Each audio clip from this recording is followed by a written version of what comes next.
সুপ্রিয় দর্শক, স্বাগত জানাচ্ছি সম্পাদকীয়তে। সঙ্গে আছি আমি ওমর ফারুক। আমাদের আজকের বিষয় লকডাউনে শ্রমিকের অধিকার।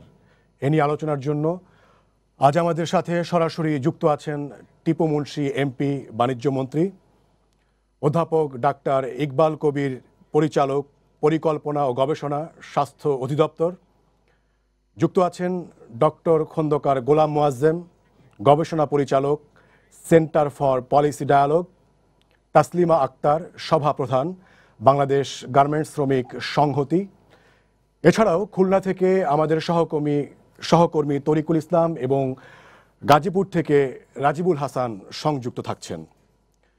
আলোচনা শুরুর আগে আমরা শিরোনামগুলো দেখে আসছি।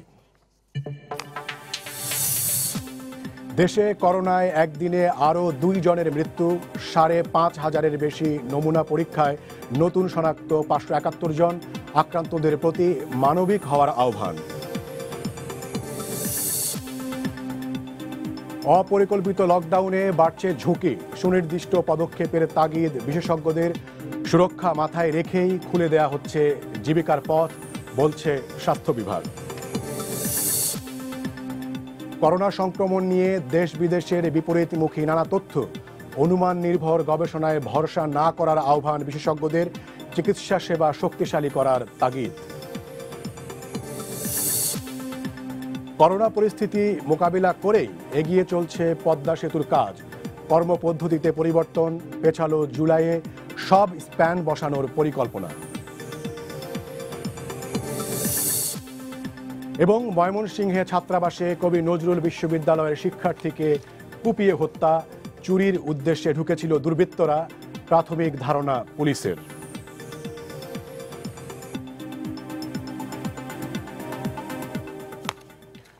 দর্শক, 1886 সালের 1 মে থেকে 2020-এর 1 মে আন্তর্জাতিক শ্রমিক দিবসের দাবি কতটা পূরণ হয়েছে এই সময়ে?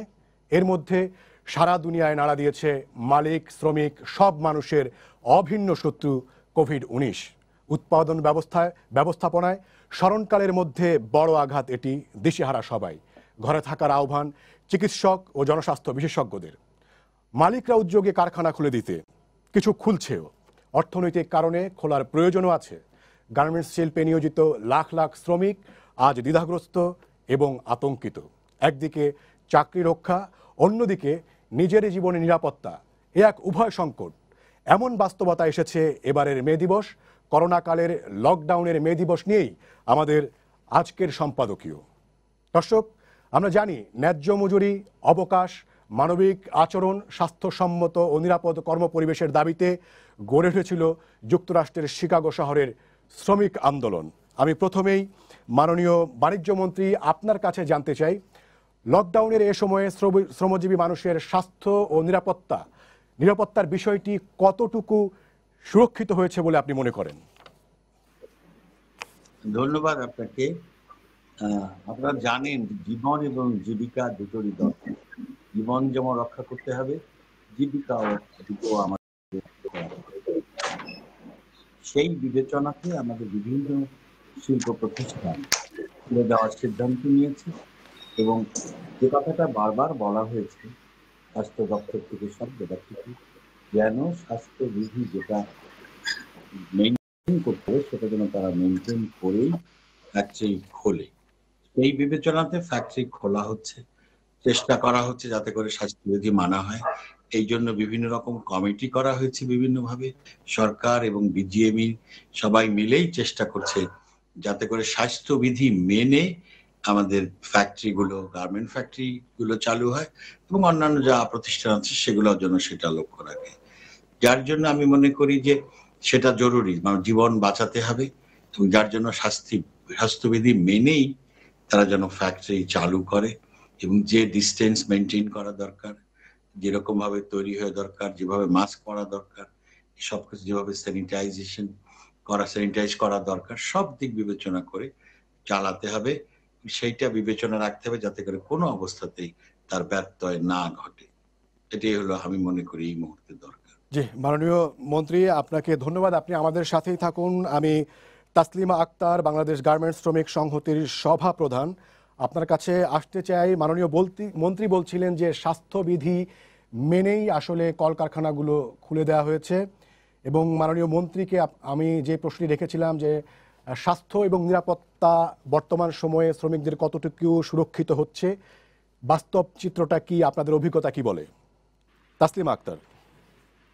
প্রথমে আমি আসলে স্মরণ করতে চাই 1886 সালে যারা মে দিবসের সূত্রপাত ঘটিয়েছিল তাদেরকে, এবং এই দিন আমরা সবসময় অনেক উৎসব মুখর ভাবে পালন করি, কিন্তু আজকে এমন একটা সময় আমরা আছি যেখানে শ্রমিকদের দুর্দশা এবং বিপর্যস্ত অবস্থা নিয়ে কথা বলতে হচ্ছে। শ্রমিকরা স্বাস্থ্য ঝুঁকি নিয়ে চিন্তা করবার আগে কিন্তু তাদের অনেক বেশি জীবন জীবিকা নিয়ে চিন্তা করতে হয়েছে, এবং বারবার তারা বিপর্যস্ত হয়েছেন। কখনো লে অফ হয়েছে, কখনো কারখানা খুলে দেওয়া হয়েছে, কখনো ছাঁটাই করা হচ্ছে। একটার পর একটা ঘটনা শ্রমিকদেরকে আসলে স্থির থাকতে দিচ্ছে না। এবং আমরা মনে করি যে যেভাবে লকডাউনটা রিওপেন করা হলো, সেটার আগে আসলে আরো প্রস্তুতি নেওয়া দরকার ছিল। তাড়াহুড়ো করে কোনো যথেষ্ট প্রস্তুতি ছাড়া লকডাউন ওপেন করলে যেই সমস্যাটা হয়, সেটার কিছু বিপদের লক্ষণ কিন্তু ইতিমধ্যে আমরা দেখছি।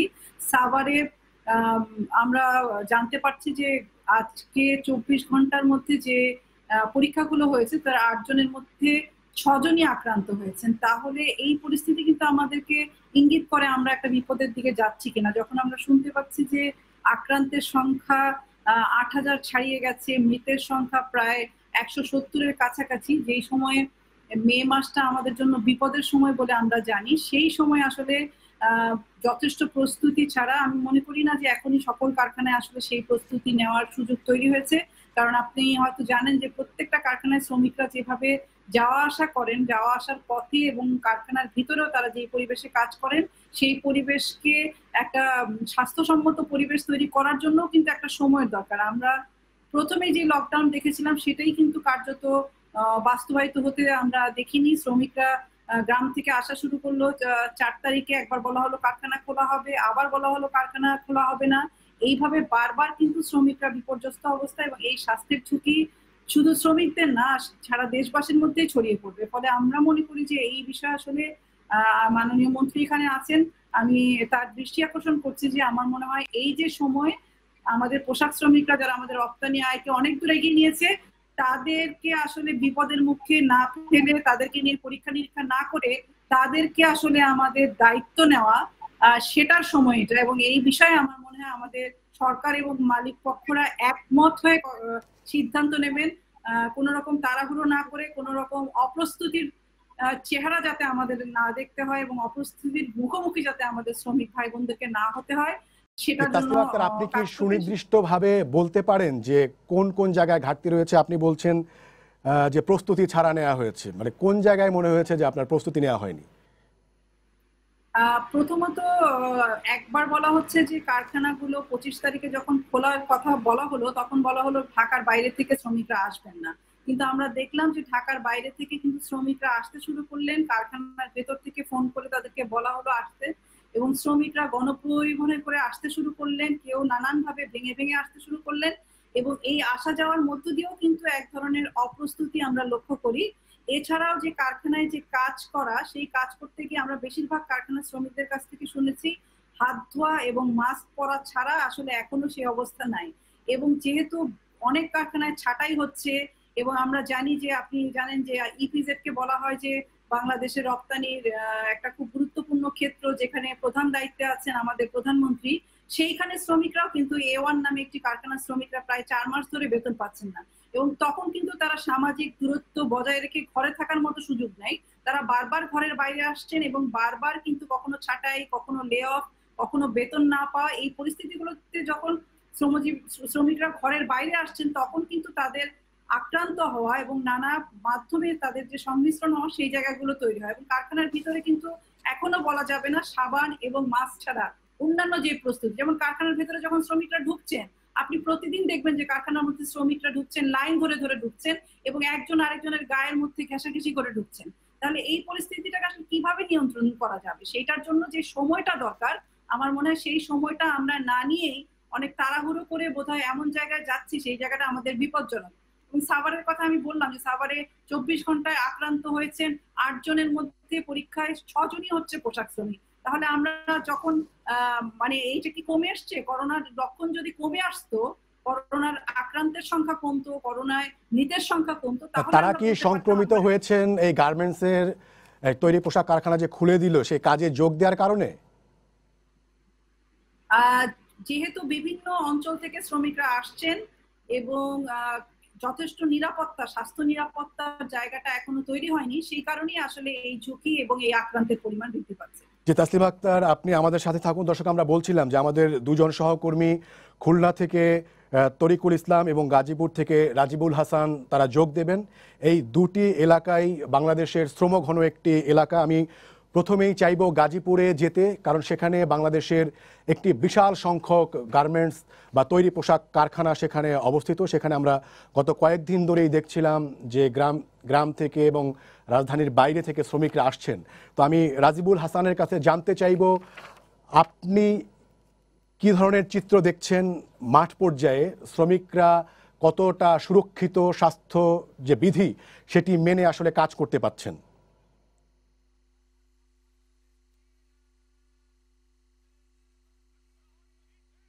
সেটা হচ্ছে যখন 25 তারিখে বলা হলো যে সীমিত পরিসরে কারখানা চালু করার কথা, তারপর পরেই কিন্তু আমরা দেখেছি যে গাজীপুর যেহেতু শিল্প অধ্যুষিত এলাকা, এখানে প্রায় 272টি পোশাক শিল্প কারখানা রয়েছে। এর পরপরই, এই ঘোষণার পরপরই কিন্তু শুধু যে কারখানার আশপাশের শ্রমিক দিয়ে ফ্যাক্টরি চালু হয়েছে সেটি কিন্তু আমরা দেখতে পাইনি। দেশের নানা প্রান্ত থেকে, বিশেষ করে উত্তরবঙ্গ যেসব শ্রমিক রয়েছে, আমরা দেখেছি গত 3 দিন যাবত এই গাজীপুরের দিকে একেবারে লাগালাগি ভাবে গণপরিবহন না থাকা কিংবা পুলিশি চেকপোস্ট সবকিছু কিন্তু উপেক্ষিত করেই তারা তাদের কর্মস্থলে যোগ দিতে এসেছে গাজীপুরে নানা প্রান্ত থেকে। আর এই যে বিষয়টি, সেটি কিন্তু যে স্বাস্থ্য সুরক্ষার যে বিষয়টি, সেটি খুব বেশি তাদের মধ্যে লক্ষ্য করা যায়নি। কারণ হচ্ছে যেখানে তারা গাড়ি পাচ্ছে না, যাও ছোট ছোট যানবাহন পাচ্ছে, সেগুলো কিন্তু গাদাগাদি করে আসতে হবে, আপনারা জানেন। আর যখন এই যে তাদের কর্মস্থল কিংবা তাদের আশেপাশের বাড়ি ঘরে, বাসা বাড়িতে অবস্থান শুরু করে, সকালে যখন তাদের কর্মস্থলে যায়, তখন ঠিক এই একই রকম পরিবেশ, একসঙ্গে সবাই গাদাগাদি করে ঢুকছে, আবার বের হচ্ছে। এই যে যে পরিবেশটা, শুধুমাত্র কারখানার সামনে আমরা যেসব বিষয়গুলো দেখেছি যে নামে মাত্র যেসব স্প্রে, সেটি কিন্তু একেবারে যে নিরাপত্তার বিষয়টি শ্রমিকদের, সেটি একেবারে সম্পূর্ণরূপে বলা যাবে না। আর ভেতরের পরিবেশটাও যেটা আমরা দেখতে পেরেছি বা জানতে পেরেছি নানান ভাবে আমাদের সোর্স মারফত, যে আগের যেভাবে কাজ করতো শ্রমিকরা, ঠিক এখনো সেইভাবেই চলছে। তাদের মেশিন, তাদের ফ্লোর, সেইখানে কিন্তু যে দূরত্বের থাকা, সামাজিক যে দূরত্বের কথাটা বলা হচ্ছে, সেটা একেবারেই আগের মতোই, কোনো পরিবর্তন নাই।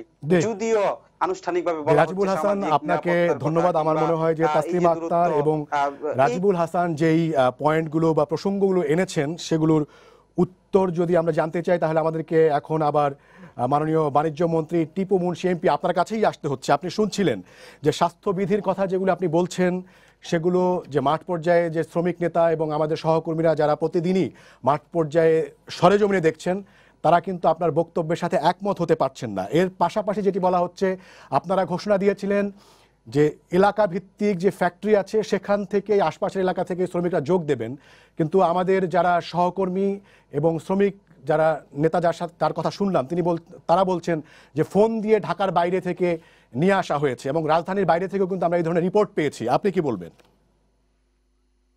দেখুন, আমি যে সাংবাদিক ভদ্রলোক বললেন তার কথা আমি শুনতে পাইনি, কিন্তু আমি তসলিমা যিনি প্রথমে বললেন তার কথা আমি শুনতে পেয়েছি। আপনি বললেন তারা একই রকমের কথাই বলেছে। যে কথা তারা বলেছে নিশ্চয়ই তার মধ্যে সত্যতা রয়েছে। এটাও আমি মনে করি যে হয়তো বা শুরু হয়েছে, যেটা বারবার বলা হয়েছে, বিজেপি থেকে বলা হয়েছে যেন বাইরের থেকে কেউ না আসেন। আমি একটু পিছনে ফিরে যেতে চাই। 4 তারিখে লোকজন সবাই ফিরে আসলো, অনেক শ্রমিক। কিন্তু আপনারা জানেন, যখন ছুটি ঘোষণা করা হয়েছিল, আমি যতদূর জানি বিকেএমই বলেছিল যেটা বন্ধ করা হলো বটে, কিন্তু আপনারা কেউ ঢাকা ছেড়ে যাবেন না বা আপনাদের কর্মস্থান ছেড়ে কেউ বাড়িতে যাবেন না, এখানেই থাকবেন। কিন্তু শ্রমিকরা চলে গেল এবং তারপরে 4 তারিখে 5 তারিখে খুলবে বলে তারা আবার ফিরে আসলো। সে সময় বড় ধরনের একটা দূরত্ব রচনা হয়েছিল। এখন যেটা বলা হচ্ছে, আমি তাদের সাথে দ্বিমত পোষণ করি না।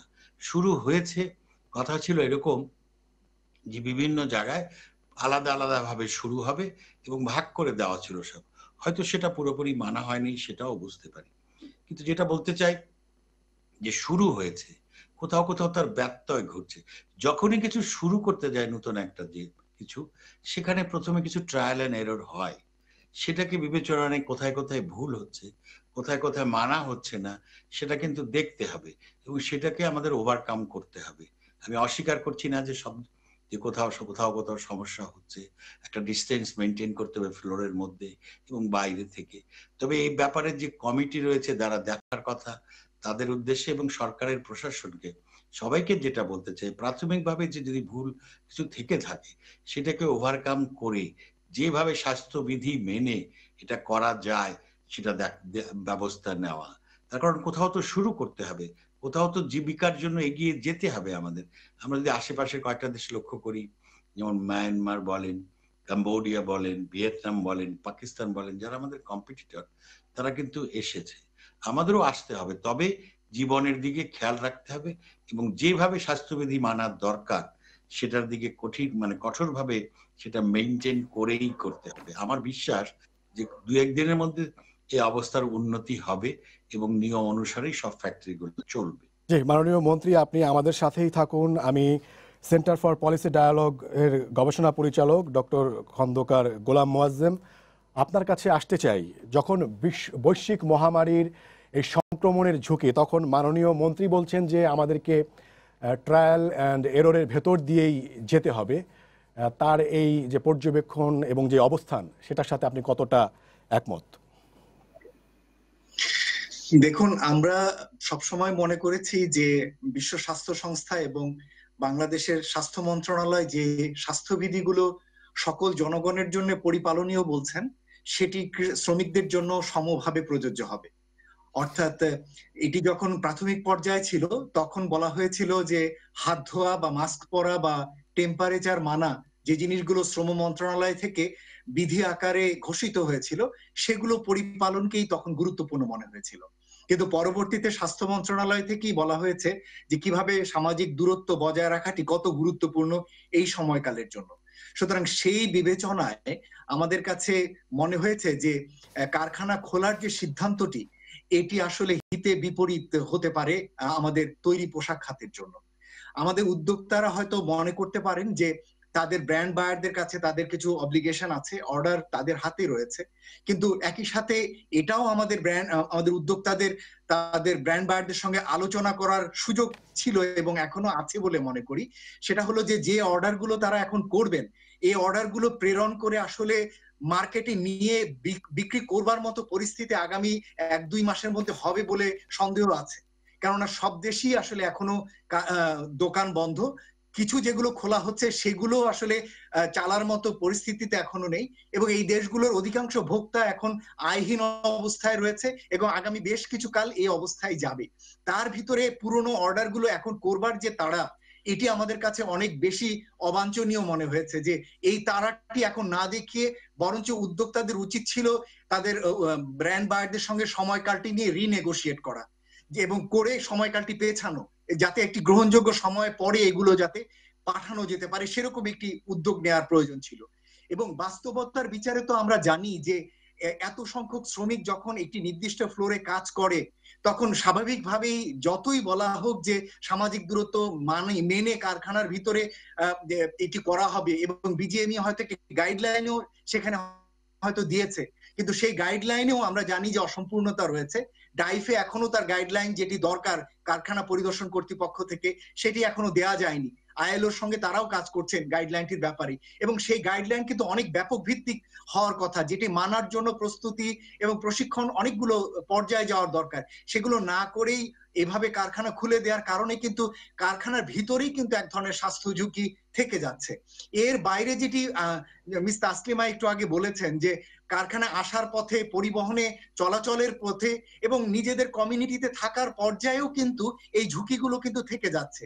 সুতরাং সেগুলো কিন্তু পরিপালনীয় কিন্তু কোনো কাঠামো আমরা এখন পর্যন্ত দাঁড় করাতে পারিনি। সুতরাং যে কোনো বিচারেই আমাদের কাছে মনে হয়েছে যে স্বাস্থ্য ঝুঁকির বিষয়টি কিন্তু এখন ভালনারেবল অবস্থায় রয়ে গেছে। উপরন্তু আপনি দেখবেন যে বিগত মাসগুলোতে যে না, এই প্রতিদিনের বাস্তবতায় যে বলা তথ্য হচ্ছে ছিল, জীবন এবং জীবিকার প্রয়োজনীয়তার কথা, এর পাশাপাশি ট্রায়াল অ্যান্ড এররের মধ্য দিয়ে যাওয়ার কথা। মানে এই সময়টাতে শ্রমিকদের রুটি রুজির বিষয়টি আসলে সামনে আনছেন এবং সেটিকে সামনে এনেই বলা হচ্ছে যে এই ফ্যাক্টরিগুলি, এই কারখানাগুলো আসলে খুলে দিতে হবে। জীবন জীবিকার বিষয়টি আমরা অস্বীকার করি না, এবং সেখানেই কিন্তু আমরা দেখব যে এই মুহূর্তে কোন জায়গাটিতে প্রাধিকার দেওয়া দরকার। এই মুহূর্তে অবশ্যই জীবনের প্রাধিকার প্রয়োজন, কেননা এই মুহূর্তে যে কোনো দুর্বলতা বা গলদ এটি কিন্তু দীর্ঘমেয়াদে আমাদের অর্থনৈতিক কর্মকাণ্ডে বা জীবিকায় ফিরে আসার প্রক্রিয়াটিকে কিন্তু পিছিয়ে দেবে। দেখুন, গত 1 মাস ধরে ঠিকমতো যদি আমরা এই সময়কালের ছুটিটি যদি ঠিকমতো আমরা বন্ধ রাখতে পারতাম, এরকম না ঘরকা না ঘটকা যদি আমরা না খুলতাম, তাহলে কিন্তু এখন এই নতুন করে আবার সংক্রমণের বড় রকমের ঝুঁকির মধ্যে পড়তে হতো না। আমরা একদিকে ছুটিও দিয়েছি, কিন্তু একদিকে আবার সেটা পরিপালনও করতে পারিনি। ফলে আমাদের যে সুবিধাটি পাওয়ার কথা ছিল এই 1 মাসের ছুটিতে, তা না পেয়ে আবারও সেই স্টার্ট টু জিরো, মানে ব্যাক টু স্কোয়ার ওয়ান হয়ে গেছে, আবার নতুন করে শুরু করতে হচ্ছে। আর জীবিকার বিষয়টি যেটি আমরা বলতে চাই, মাননীয় প্রধানমন্ত্রী কিন্তু এই বিষয়টি মাথায় রেখেই তৈরি পোশাক খাতের জন্য সবার প্রথমে কিন্তু ঋণ সুবিধা ঘোষণা করেছেন, মাত্র 2% ঋণ সুদের হারে, যাতে শ্রমিকদের জন্য 3 মাসের বেতন দেওয়া যায়, যাতে কারখানাগুলো না চলতে হয় এবং শ্রমিকরা যাতে বেতন পান। কিন্তু তা না হয়ে আমরা দেখতে পাচ্ছি তাড়াহুড়ো করে এখন আবার কারখানা শুরু হলো। তাহলে কি এটি দাঁড়াচ্ছে যে উদ্যোক্তাদের আসলে ঋণের প্রয়োজনটি নেই, কেননা তাদের হাতে অর্ডার রয়েছে এবং তাদের জন্য এই সুবিধাগুলো দরকার নেই, কেননা তাদের কাছে যে অর্ডার রয়েছে সেটি দিয়ে তারা আসলে মনে করছেন যে তারা চলতে পারবেন। আমরা মনে করি যে জীবনের প্রয়োজনটি বেশি, এবং সে কারণেই মাননীয় প্রধানমন্ত্রীর কাছ থেকে যে সুবিধাগুলো দেওয়া আছে সেগুলো নিয়েই আসলে এই মুহূর্তে কারখানাগুলো বন্ধ রাখলে ভালো হতো, এবং তার ভিত্তিতে আরেকটু যদি আমরা উপশমক্ষম অবস্থায় যেতে পারতাম, তখন হয়তো খোলার পরিস্থিতিতে আমরা যেতে পারি। এবং এই জায়গাটিতে আমরা যে জায়গাটিতে একটু গ্যাপ দেখতে পাচ্ছি, খোলার বিষয়গুলোতে স্বাস্থ্য মন্ত্রণালয় কতটুকু তাদের উদ্যোগে ভূমিকা রাখছেন, আমার প্রশ্নটি সেখানেই। জি, আপনার কাছে আবারও আমি আসবো। আমাদের সাথে যুক্ত আছেন অধ্যাপক ডাক্তার ইকবাল কবির, পরিকল্পনা গবেষণা স্বাস্থ্য অধিদপ্তরের পরিচালক। অধ্যাপক ডাক্তার ইকবাল কবির, আপনার কাছে জানতে চাই, সেটি হচ্ছে আপনাদের পক্ষ থেকে বলা হচ্ছে যে সুরক্ষা মাথায় রেখেই এই জীবিকার যে পথ সেগুলো আপনারা খুলে দেওয়ার কথা বলছেন। আপনারাই আবার সবার জন্য বলছেন যে বিভিন্ন স্বাস্থ্যবিধির কথা বলছেন, সামাজিক দূরত্বের কথা বলছেন, ঘরে থাকার কথা বলছেন। তাহলে শ্রমিকদের জন্য এক ধরনের নীতির কথা আপনারা বলছেন, আবার সাধারণ মানুষের জন্য এক ধরনের নীতির কথা বলছেন। এটি আসলে আপনাদের যে মানে পরস্পর বিরোধী একটা অবস্থান কিনা? একটু তথ্যটা একটু কারেক্ট করে দিই। হ্যাঁ, শ্রমিকদের জন্য খুলে দেওয়ার কথা কিন্তু আমরা বলছি না, এটা বলছেন মাননীয় মন্ত্রী, এখানে আছেন বাণিজ্য মন্ত্রণালয় থেকে। আমরা যেটা হেল্প করছি, যে কথাটা একটু আগে সিপিডির অর্জুন ভাই বললেন, সেটা হচ্ছে যে ডাইফি এবং আইএলও মিলে যে নীতিমালাটা তৈরি করা হচ্ছে, বিজিএমই এর উদ্যোগে স্বাস্থ্যবিধি মানার জন্য যে নীতিমালাটা তৈরি করা হয়েছে, অলরেডি এটা হয়েছে। কিন্তু উনি বলছিলেন যে কম্প্রিহেন্সিভ ওয়েতে তৈরি করা হচ্ছে, এটা হয়ে গেছে এবং আমরা হোয়াটসঅ্যাপ সহ বিভিন্ন বটে এটা অলরেডি দিয়ে দিয়েছি, বাংলায় করা হয়েছে। আইএলও, ডাব্লিউএইচও এবং স্বাস্থ্য মন্ত্রণালয় মিলে এই শ্রমিকদের জন্য বিশেষ করে যে কি কি স্বাস্থ্যবিধি ভালোভাবে মানতে হবে, এবং ডাইফি এখানে কিন্তু একটা বড় ভূমিকা পালন করবে। ডাইফি যদিও আপনার বাণিজ্য মন্ত্রণালয়ের অধীনস্থ নয়, শ্রম কর্মসংস্থান মন্ত্রণালয়ের অধীনে, তারা এই কারখানা পরিদর্শন করে এটা এনশিওর করবেন, এবং প্রয়োজনে স্বাস্থ্য অধিদপ্তর থেকে যদি আমাদেরকে বলেন যে আমাদের জনস্বাস্থ্য বিশেষজ্ঞ বা স্বাস্থ্য মন্ত্রণালয়ের যারা এটা এই পরিদর্শন কমিটির সদস্য আছেন, তারা যাবেন। সেইখানে যে জিনিসগুলো দেখা দরকার, যে শ্রমিকদের জন্য এই স্বাস্থ্যবিধি আমরা বলছি, এই বিধিটা মানা হচ্ছে কিনা, এই মেশিন টু মেশিন যে ডিস্টেন্সটা, এটা কি মেনটেন করছেন কিনা। এটা তো ইন্সপেকশন না করলে আপনি এখানে আমি ঘরে বসে বলতে পারবো না। এটা মন্ত্রী মহোদয় বললেন যে আমরা তো বারবার এটা নীতিমালাটা তৈরি করে দেওয়া হয়েছে, বাণিজ্য মন্ত্রণালয় থেকে বলা হয়েছে কেমন করে মেশিন টু মেশিন দূরত্বটা রাখতে হবে। এটা তাসলিমা আপা বললেন, আমি যা শুনলাম, যে এইটা কিন্তু আমাদের ওনাদের প্রতিনিধি সহ একটা স্ট্রং মনিটরিং কমিটি বানাতে হবে। আমি শুধু কথা বললে হবে না, বাস্তবে যেয়ে দেখতে হবে যে এটা মানা হচ্ছে কিনা। ঢোকার সময় তাতে টেম্পারেচার পরীক্ষা করতে হবে হ্যান্ডেল থার্মোমিটার দিয়ে, বেরোনোর সময় দেখতে হবে, প্রতিদিন কমপক্ষে 2 থেকে 3 ঘন্টা পর পর প্রত্যেকের ভালোভাবে তারা হাত ধুচ্ছে কিনা সাবান পানি দিয়ে। ওই যে তাদের কারখানায় ফ্যাক্টরিতে যে সুপারভাইজার আছে, এই সুপারভাইজারদের টার্মস অফ রেফারেন্স চেঞ্জ করতে হবে। তারা আগে যখন দেখতো যে বাটন ঠিক হচ্ছে কিনা বা সেলাই ঠিক হচ্ছে কিনা, এখন দেখবে যে 2 ঘন্টা পর পর একটা বিরতি দিতে হবে 15 মিনিটের জন্য, যে এখন সবার হাত ধোয়ার টাইম, সবাই মিলে হাত তালি দিতে দিতে চলে যাবে হাত ধুতে। এইরকম যদি আপনি সিস্টেম দাঁড় না করান, তাহলে কিন্তু আমরা একটা বড় স্বাস্থ্য ঝুঁকিতে থেকে যাব। যে অধ্যাপক ইকবাল কবির, যখন আমাদের এই কোভিড-19 যে সংক্রমণ সেটি আমরা দেখতে পাচ্ছি যে ঊর্ধ্বমুখী, তখনও যদি আমরা বলি এটা করতে হবে ওটা করতে হবে, তাহলে আসলে সেটি আসলে কতটুকু বাস্তবসম্মত হলো? মানে সেটিকে করে না করেই কি এটা করা হলো কিনা, এবং সেই ক্ষেত্রে যে তাসলিমা আক্তার বলছেন যে প্রস্তুতি ছাড়াই করা হয়েছে, সেটাই আসলে প্রমাণিত হয় কিনা? এটা ধরেন, এটা তো আমি বলতে পারবো না, এটা মাননীয় মন্ত্রী আছেন এখানে, তাসলিমা আছেন, এবং আমাদের যারা গার্মেন্টস মালিক আছেন এবং গার্মেন্টস শ্রমিক যারা আছেন, এই দুই সমন্বয় করে এটা কিন্তু আমি না দেখে বলতে পারছি না। আমি তো স্বাস্থ্য অধিদপ্তরে কাজ করছি, আমি তো এখন গার্মেন্টস ফ্যাক্টরিগুলোতে যেতে বলতে পারছি না ওনারা বিধি মেনে করছেন কি করছেন না। সেইখানেই আমি বললাম যে ইন্সপেকশন এবং মনিটরিং এর রোলটা খুব কার্যকর। আর ধরেন অন্যান্য যে ইস্যুস গুলো আছে, এগুলা কিন্তু আমাদের সাথে না। আমাকে দেখতে হবে যাতে আপনি যেটা বললেন সঠিকভাবেই, যে না ছড়ায় যাতে। এখন পর্যন্ত কিন্তু গার্মেন্টস শ্রমিকদের মধ্যে আমাদের সংক্রমণের হার একেবারেই কম, কিন্তু এটাকে আমাদের ধরে রাখতে হবে। এখন যদি একবার সংক্রমণ শুরু হয়ে যায়, আমরা কিন্তু বন্ধ করতে পারবো না, আমাদের তখন পিছিয়ে আসার আর জায়গা থাকবে না। আমাদের ভয়টা সেই জায়গায় যে স্বাস্থ্যবিধি অবশ্যই মানতে হবে, আপনাকে হয় স্বাস্থ্যবিধি মেনে কাজ করতে হবে, না হয়তো এই সংক্রমণ বাড়ার ঝুঁকিটা নিতে হবে। আমরা কোনটা নিব, প্রশ্ন হচ্ছে সেইটা। জি, আপনাকে ধন্যবাদ। আমি আবারও বাণিজ্য মন্ত্রী টিপু মুনশি এমপি আপনার কাছে আসতে চাই। বক্তারা সবাই যেটি বলছেন, বিশেষ করে আমি ডক্টর খন্দকার গোলাম মোয়াজ্জেমের যে পয়েন্ট, সেই দিকে আপনার দৃষ্টি আকর্ষণ করতে চাই। তিনি বলছেন যে এখন যেভাবে আমাদের তৈরি পোশাক কারখানাগুলো চলছে, তাতে আসলে এই খাতের দীর্ঘমেয়াদী ক্ষতির মুখেই পড়বে। আপনি কি বলবেন? দেখেন, যে কথাটা বলা হয়েছে, মোয়াজ্জেম সাহেব জ্ঞানী মানুষ, অর্থনীতিবিদ, উনি জানেন। কিন্তু একটা কথা বলি, যে উনি বললেন এই যে বায়াররা অর্ডার এখন দিচ্ছে, সেগুলো এখন না দিয়ে পরে দেওয়া যেত। সাধারণ প্রশ্ন, সামারের জন্য যে জামাটা তৈরি হবে, সে তো এবার যদি না যায়, তাকে তো 1 বছর পরে আবার সামারে যেতে হবে। গার্মেন্ট ট্রেডটা তো বুঝতে হবে এটা কি ধরনের ব্যবসা। তো এখানেই কথা, আজকে যে ফ্যাক্টরিগুলো কাপড় তৈরি করছে, মাঝখানে বন্ধ রেখেছে, অর্ডার ক্যান্সেলেশন, হোল্ড করেছে, তারা কিছু আশ্বাস পেয়েছে, কিছু নির্দেশ পেয়েছে বাইরের কাছ থেকে, যার জন্য তারা সীমিত পরিসরে শুরু করেছে। এই ব্যবসাটা এমন নয় যে এই বছরের মাল আগামী বছর দেওয়া যাবে। এর পিছনে অনেক ব্যাপার রয়েছে এই ব্যবসার ক্ষেত্রে। যেসব মাল ইম্পোর্ট করা হয়েছে তার ব্যাক টু ব্যাক লায়াবিলিটি আছে। এটা সত্যি কথা যে আমাদের সমস্যা হয়েছে, জীবন বাঁচাতে হবে, কিন্তু এটা তো পাশাপাশি জীবিকাও রক্ষা করতে হবে। আজকে যার জন্য এটা একটা সমন্বয় করা হয়েছে। আমাদের একটা কথা যেটা বলা হয়েছে, যেমন বললেন যে মাননীয় প্রধানমন্ত্রীর কথা বলা হয়েছে, মাননীয় প্রধানমন্ত্রী নিশ্চয়ই দেশের মানুষের জীবনের কথা চিন্তা করেছেন। পাশাপাশি উনি বলেছেন যে সীমিত আকারে হলেও আমাদের বাঁচতে হবে, তো শুরু তো করতে হবে কোথাও, নাহলে তো আমরা থমকে যাব, সবই তো শেষ হয়ে যাবে। এই বিশাল সেক্টরটা সেই বিবেচনায় এ কথা সত্যি যে আমাদেরকে অবশ্যই এদের স্বাস্থ্যবিধি মানতে হবে। কিন্তু মাননীয় মন্ত্রী, 5,000 কোটি টাকার যে প্রণোদনার কথা বলা হয়েছিল, সেটা আসলে কিভাবে ব্যবহৃত হচ্ছে, এবং সেটি বলছিলেন ডক্টর মোয়াজ্জেম বলছিলেন সেটি আসলে দেয়া হয়েছে শ্রমিকদেরকে সুরক্ষিত রাখার জন্য, 3 মাস তাদের বেতন দেয়া সহ অন্যান্য সুরক্ষার জন্য। তো সেই জায়গা থেকে কেন আপনারা সরে গেলেন, বা আদৌ সরে গিয়েছেন কিনা? না, গার্মেন্ট ব্যবসায়ীরা সরে গেছে কিনা সে জবাব তারা দিতে পারবে। কিন্তু যেটা কথা বলতে চাই, 5,000 কোটি টাকা দেওয়া হয়েছে একটা 2% একটা সার্ভিস চার্জ দিয়ে তারা এই লোনটা পাবেন, এবং এটা লোন শোধ করতে হবে। আপনারা জানেন পুরো এপ্রিল মাসটাই কিন্তু বন্ধ গেছে। আমরা যদি ধরি এপ্রিল মাসের বেতন যেভাবেই দেও, এই 5,000 কোটি টাকার মধ্যে বিজিএমই প্রোডাকশন সেক্টরে, গার্মেন্ট প্রোডাকশনে 4,000 কোটি টাকা অ্যালোকেট করা হয়েছে। এখন এর মানে হয় না যে এই টাকা পাওয়া পর্যন্ত আর কোনো কাজ করা যাবে না।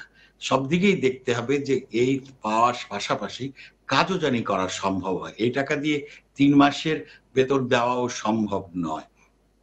যার জন্যই বরাবর সরকারের উচ্চ তরফ থেকে এবং পোশাক শিল্পের মালিকরা বায়ারদের সাথে কথা বলে সীমিত আকারে চালু করতে চেয়েছেন, যাতে করে পর্যায়ক্রমে পুরা ব্যাপারটা তাদের অবজারভেশনে থাকে, কি ঘটছে, কোথাও কোনো অবনতি ঘটছে কিনা বেশি রকম, সেসব বিবেচনা করে তারা বলেছে যে 25 থেকে 30% ওয়ার্কার নিয়ে শুরু করা, এবং পরিষ্কার নির্দেশ দিয়েছে যেন যারা গ্রামে চলে গেছেন তারা যেন কেউ না আসে।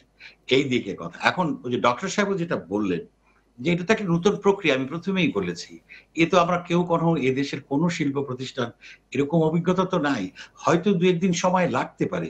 এই জন্য আমি মনে করি যে ইন্সপেকশন টিম, স্বাস্থ্য মন্ত্রণালয়, বিজেপির এবং প্রশাসন, শ্রম মন্ত্রণালয় সবাই মিলিতভাবে কঠোরভাবে চেষ্টা করা, হয়তো আমি প্রথমে বলেছি 1-2 দিন লাগতে পারে, কিন্তু এটাকে ব্যবস্থা নিতেই হবে।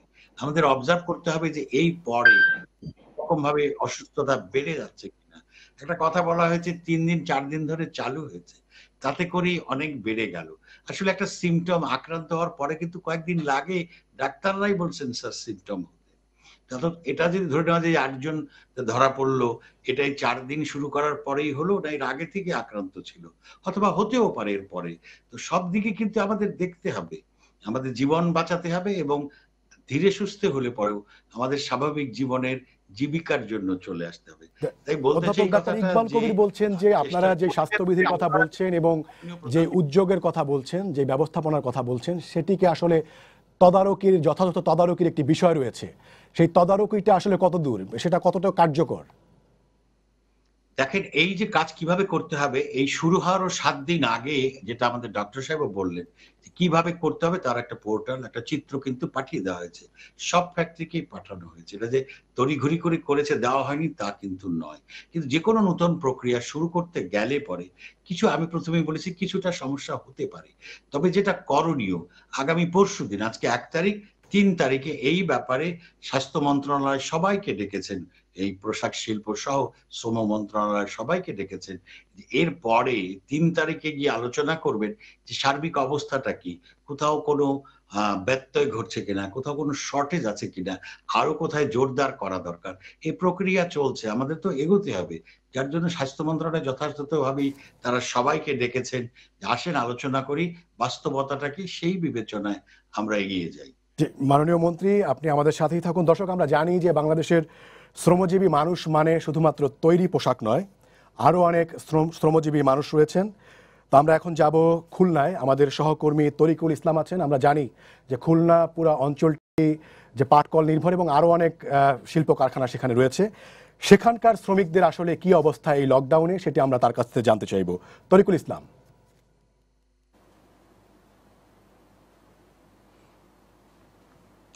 ধন্যবাদ ওমর।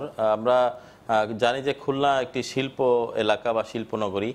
খুলনায় পাট শিল্প রয়েছে, পাশাপাশি চিংড়ি সহ অন্যান্য ছোট এবং মাঝারি এবং বড় ধরনের শিল্প প্রতিষ্ঠান এখানে রয়েছে, এবং সরকারি বেসরকারি অনেক শিল্প প্রতিষ্ঠান রয়েছে।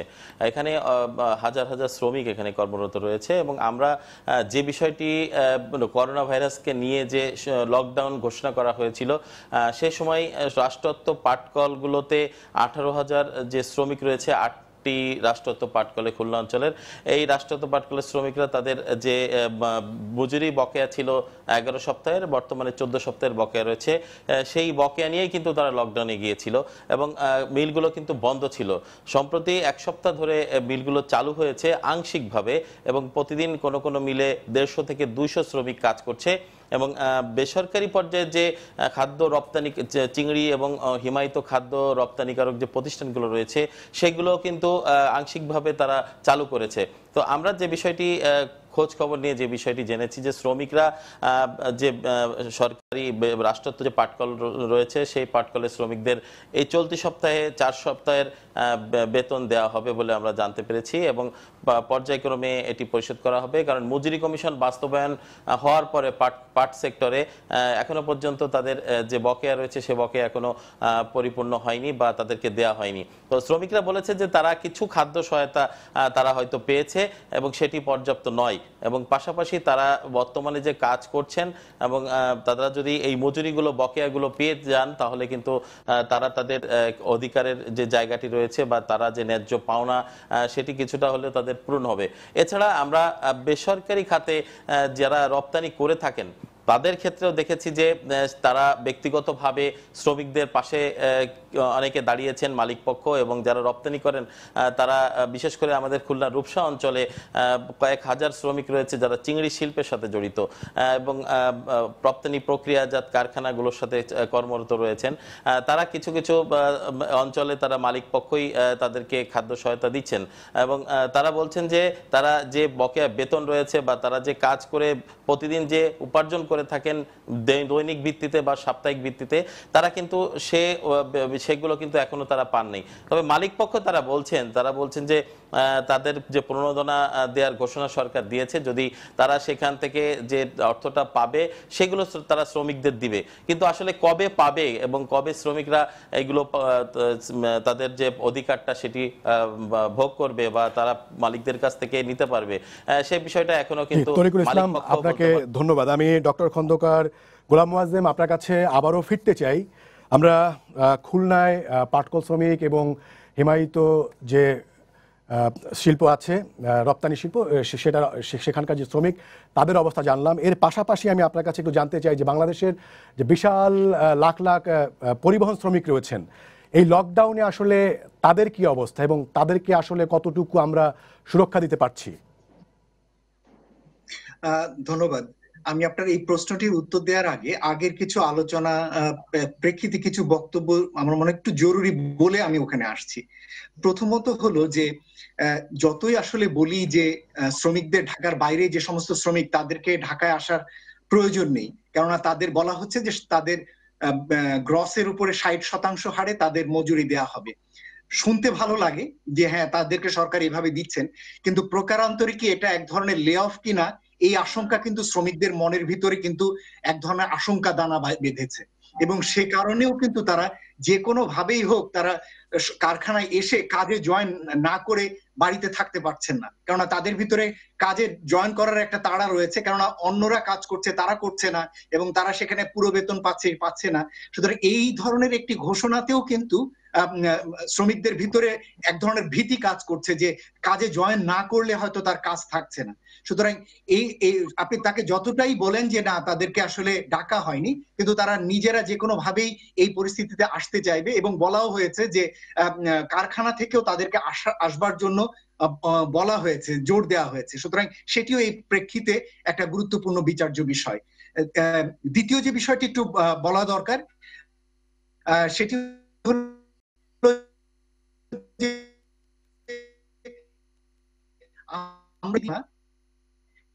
আমরা বলা কতজন আক্রান্ত বয়স ডক্টর খন্দকার গোলাম মোয়াজ্জেম, ওনাকে আমরা শুনতে পাচ্ছি না শাব্দিক গোলযোগের কারণে। আমরা নিশ্চয়ই আবার তার সাথে সংযুক্ত হতে পারলে তার সাথে যোগ দিব। আমি যেতে চাই তাসলিমা আক্তারের কাছে। তাসলিমা আক্তার, আপনার কাছে যেটি জানতে চাইছি, মাননীয় মন্ত্রী বলছেন যে পোশাক কারখানা আসলে খুলতে আসলে বাধ্য হয়েছেন এবং আপনার কাছে আমি যেটি জানতে চাই সেটি হচ্ছে যে 5,000 টাকার যে প্রণোদনার কথা বলা হয়েছে সেটি আসলে শ্রমিকদের কল্যাণে আসলে কতটুকু আসছে? এই কথায় আসার আগে আমি একটু বলতে চাই, আপনি তার আগে মাননীয় মন্ত্রী যেটা বলছিলেন যে আমাদের আসলে অর্থনীতির চাকা সচল করতে হবে, আমাদের শুরু করতে হবে এবং নতুন কিছু শুরু করতে গেলে আমাদের বারবারই নানান রকম ট্রায়াল এবং এররের মধ্যে পড়তে হয় এবং এই ট্রায়াল এবং এরর চেষ্টা করব এবং ভুল করব, আমরা সেই ভুলের মাসুল আমাদের শ্রমিকদের দিতে হয় কিনা সেটাও আমাদের চিন্তা করার বিষয়। কারণ আমরা ট্রায়াল এররের পাশাপাশি হার্ড ইমিউনিটির কথা ইদানিং খুব শুনছি যে একটা কঠিন প্রতিরোধের মধ্য দিয়ে আমাদেরকে করোনাকে মোকাবেলা করতে হবে, কিন্তু এই কঠিন প্রতিরোধ বা ট্রায়াল অ্যান্ড এররের যে পরীক্ষাগার, সেই পরীক্ষাগারের মধ্যে কিন্তু শ্রমজীবী মানুষ এবং শ্রমিকরাই বেশিরভাগ পড়ছে, যে কারণে সমাজের মধ্যে আসলে একটা রাষ্ট্রে যখন দুই নীতি হয়, সরকারি কর্মকর্তাদের উপরে কিন্তু এই ট্রায়াল অ্যান্ড এরর পরীক্ষা হচ্ছে না, এই পরীক্ষা হচ্ছে শ্রমজীবীদের মানুষের উপরে এবং শ্রমিকদের উপরে।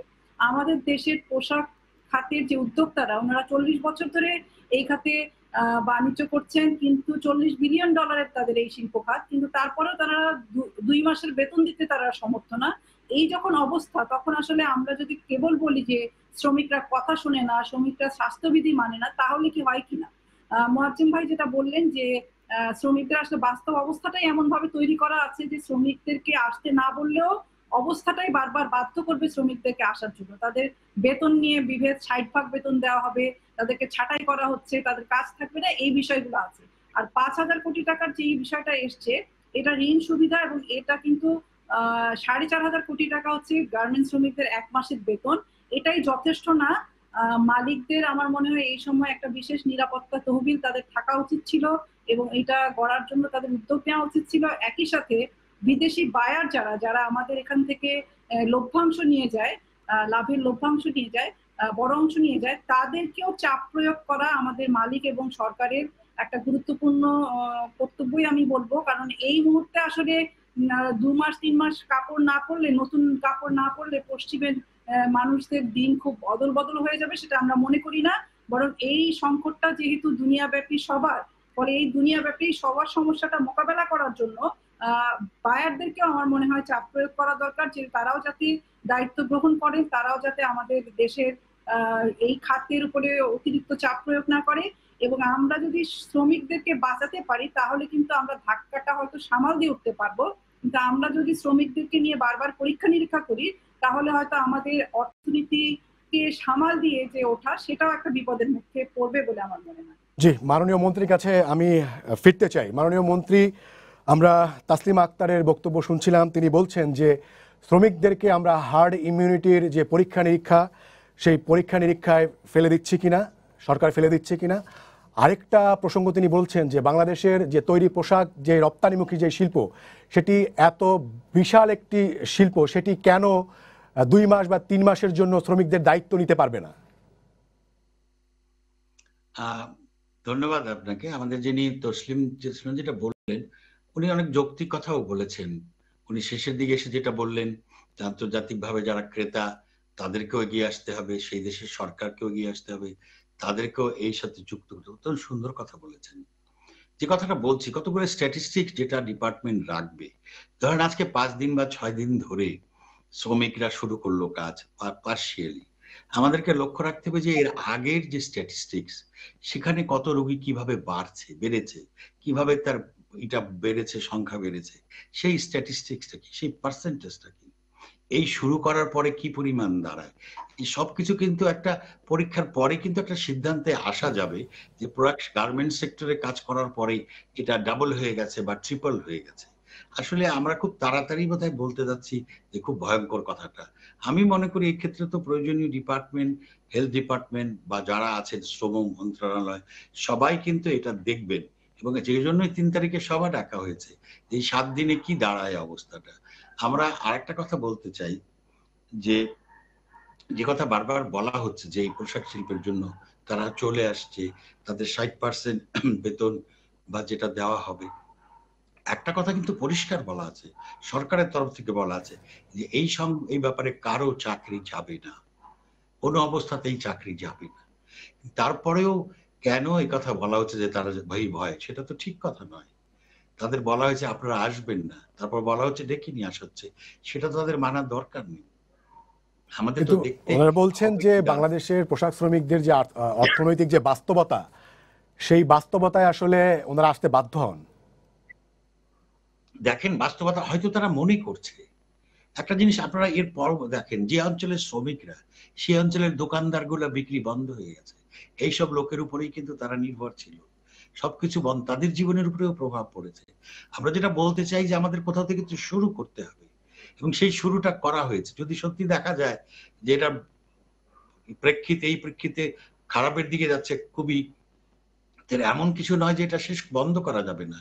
আমাদের তো সে কথাই প্রথম থেকে বলছি যে শুরু তো করতে হবে। আজকে আমি ট্রায়াল এন্ড এররের কথা বলেছি দেখার জন্য, এই স্ট্যাটিস্টিক্সটা রাখার জন্য কি ঘটছে। আগে অন্যান্য পৃথিবীর সব দেশে যে 4th গ্রেডে যাওয়া পর্যন্ত কিভাবে বেড়েছে, আমাদের আগের পর্যায়গুলো কিভাবে বেড়েছে। সেই ক্ষেত্রে তাসলিমা আক্তার বলছেন যে আমরা এই পরীক্ষা নিরীক্ষার জন্য সস্তা শ্রম যাকে বলা হয়, সেই সস্তা শ্রমের শ্রমিকদেরকে আমরা বেছে নিয়েছি। সস্তা শ্রম বলে কিছু নাই, আমার দেশের সার্বিক অবস্থা বিবেচনা করেই কিন্তু এই মজুরি, এটা কিন্তু দেখা হয়েছে। এই কথাটা বারবার বলা হয় সস্তা শ্রম, এটা ঠিক কথা না। এটা তো আলোচনা করে সিদ্ধান্ত নিয়েছে এবং চলছে, সেভাবেই চলছে। আপনি লক্ষ্য করেন আজকে যদি এই পুলিশ কাজ করে যাচ্ছে, ডাক্তাররা কাজ করছে, নার্সরা কাজ করছে, এই তাদের তাদের জীবন বিপন্ন, কিন্তু তাই বলে তাদেরকে তো ঘরে বসিয়ে রাখার কোনো স্কোপ নাই। তাদের রিস্ক আছে, তাদের যেতেই হচ্ছে, এটাই স্বাভাবিক। আমি মনে করি না যে এই যে শুরু গার্মেন্ট ওয়ার্কারদের জীবনের উপরে তাদেরকে নিয়ে তাদেরকে রিস্ক করে করা হচ্ছে, এগুলো দেখতে হবে। সত্যিকার অর্থে তাই যদি দাঁড়ায়, সারা দেশে অন্য স্ট্যাটিস্টিক্স আছে, সারা দেশে ছড়িয়ে পড়েছে, তারা গার্মেন্টস সেক্টরে এই জয়েন করার পরে তার প্রভাবটা কি পড়েছে। জি, মাননীয় মন্ত্রী, আপনাকে ধন্যবাদ। আমরা সময় পেলে আবারও নিশ্চয়ই আপনার কাছে আসব। আমি অধ্যাপক ডাক্তার ইকবাল কবির আপনার কাছে আসতে চাই। আপনাদের যে গবেষণা, সেটিতে আসলে কি মনে হয় যে এখনো পর্যন্ত যারা শ্রমিক আছেন সেখানে আসলে সেভাবে করোনার যে সংক্রমণ সেটি ছড়িয়ে পড়েনি? এটা হচ্ছে যে আমাদের যে আমরা ল্যাবরেটরি গুলো এক্সপ্যান্ড করেছি, সেইখানে যখন আমরা টেস্ট গুলা করাচ্ছি, সেখানে যখন আমরা প্রফেশন দেখি, মানে তার অকুপেশনের একটা জায়গা আছে, সেটা ফিল আপ করতে হয়, সেইটাই যখন আমরা দেখছি তখন এখন পর্যন্ত দেখছি যে কম আছে। এতদিন তো কারখানাগুলো বন্ধ ছিল, এখন তো কারখানাগুলো খুলছে। আজকে বিকেলে আমি যখন ব্যক্তিগতভাবে, আমি কিন্তু এখনো অফিসে, আপনার আজকে বিকেল বেলা আমরা ওই যে ঢাকা উত্তর যেখানে আমরা কোভিড হাসপাতাল করছি, সেটা ইন্সপেকশনে গিয়েছিলাম। সেইখানে আমাদের ঢাকা উত্তরের মেয়র মহোদয় এসেছিলেন, যিনি নিজে একসময় বিজিএম এর প্রেসিডেন্ট ছিলেন, এবং তার সঙ্গে ছিলেন ঢাকা ৮-এর নবনির্বাচিত আপনার মাননীয় সংসদ সদস্য, তিনিও কিন্তু বিজিএম এর সভাপতি ছিলেন। তাদের দুজনকেই আমি এই কথাটা জিজ্ঞেস করেছিলাম একটু আগে আপনি যেটা বললেন, যে এই যে গার্মেন্টস গুলো আপনারা খুলে দিচ্ছেন, এর মনিটরিং এর ব্যবস্থা কি করছেন? আর আমরা তো বলছি, আমরা একটা বিধি দিয়ে দিলাম, এই বিধিটা মানা হচ্ছে কিনা এটা কিভাবে চেক করব? তো ওনারা বলেছেন ওনারা স্বতঃপ্রণোদিত হয়ে ওখানে আপনার টেস্টের ল্যাবরেটরি স্থাপনের ব্যবস্থা করবে। জি, আপনাকে ধন্যবাদ। আমি একদম শেষ মুহূর্তে চলে এসেছি। ডক্টর খন্দকার গোলাম মোয়াজ্জেম, আপনার কাছে আসতে চাই। আমাদের হাতে হয়তো 30 সেকেন্ডের মতো সময় আছে। আপনি যদি একটু বলতেন যে বলা হচ্ছে যে বাধ্য হয়েই আসলে এটি করা হচ্ছে এবং এই পরীক্ষার নিরীক্ষার ভিতর দিয়ে আসলে অর্থনীতিকে বাঁচাতে যেতেই হবে। আমরাও মনে করি যে আসলে কোনো একটা সময় শুরু করতে হবে, কিন্তু সমস্যাটি হচ্ছে যে এই সময়কালটি নির্ধারণ করতে গিয়ে আমরা সেটি শুরু করেছিলাম 4-5 তারিখে, একেবারেই ইম্যাচিউর ভাবে ওই সময় ঘোষণা এসেছিল, পরে আবার সেটিকে বন্ধ রাখা হয়েছে। পরবর্তীতে যখন আবার 25 তারিখে আসলো, তখনও আমাদের কাছে মনে হয়েছে যে সিদ্ধান্তটি কিছুটা ইম্যাচিউরই হয়েছে, কেননা এখনো পূর্ণাঙ্গভাবে প্রস্তুতি হয়নি। যে দেশগুলোর উদাহরণ দিয়ে মাননীয় মন্ত্রী বলেছেন, ভিয়েতনাম, ক্যাম্বোডিয়া, পাকিস্তানের কথা, এই দেশগুলো কিন্তু করোনাকে অনেক ভালোভাবে নিয়ন্ত্রণ করতে পেরেছে এবং সে কারণেই তারা অর্থনৈতিক কর্মকাণ্ডে যেতে পেরেছে। আমাদের ওই জায়গাটিকে বুঝতে হবে যে আমরা কেন যাব এবং সেটির মতো পরিস্থিতি আমাদের হয়েছে কিনা। সেই ডক্টর খন্দকার গোলাম মোয়াজ্জেম, আপনাকে ধন্যবাদ। আমাদের সময় শেষ। টিপু মুন্সি এমপি, মাননীয় বাণিজ্য মন্ত্রী, আপনাকেও ধন্যবাদ অধ্যাপক ডাক্তার ইকবাল কবির এবং তাসলিমা আক্তার। এছাড়াও খুলনায় আমাদের সাথে যুক্ত হয়েছিলেন আমাদের সহকর্মী তরিকুল ইসলাম এবং গাজীপুর থেকে রাজিবুল হাসান। আপনাদের দুজনকে অসংখ্য ধন্যবাদ। দর্শক, আপনাদেরও ধন্যবাদ জানাচ্ছি আজকের সম্পাদকীয় দেখার জন্য। আগামীকাল আবারও দেখা হবে রাত 10টায়। দেখার আমন্ত্রণ রইল। শুভরাত্রি।